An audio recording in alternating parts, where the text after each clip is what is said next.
that you've recorded your predictions, let's take a look at what might have happened, or what some scholars think have happened. If Jephthah had offered a human sacrifice, number one, he would have done something that was strictly forbidden by Mosaic law.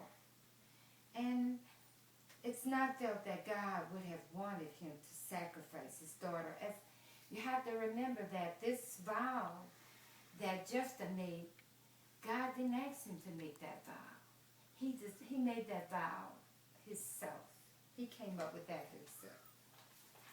Number two, if Jephthah had offered his daughter as a human sacrifice, there was no indication of that in the text, or that God actually would have approved this action.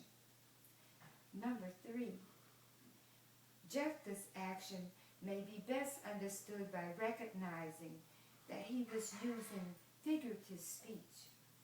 We could use the term sacrifice in a similar fashion that we say, I'll sacrifice a few dollars for charity.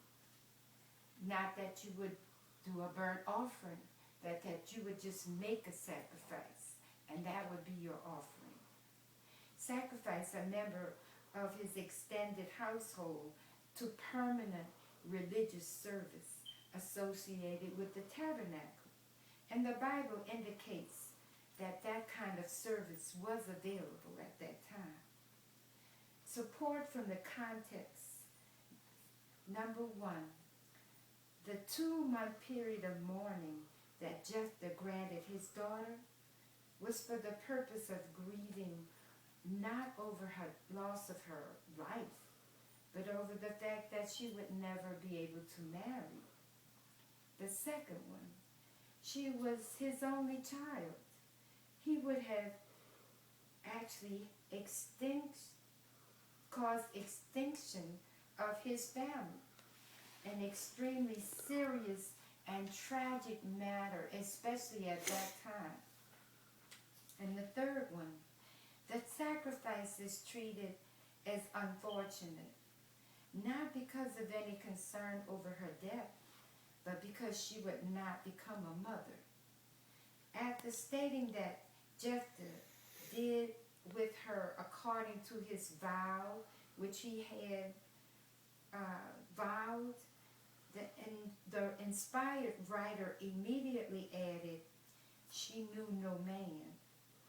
Jephthah was not upset because his daughter would die a virgin.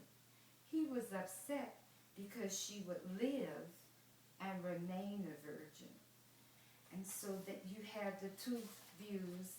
And what we're going to do at this time as a class is go over the answers that you came up with and see how many people felt that she died. See how many people felt that she lived, but lived in the temple.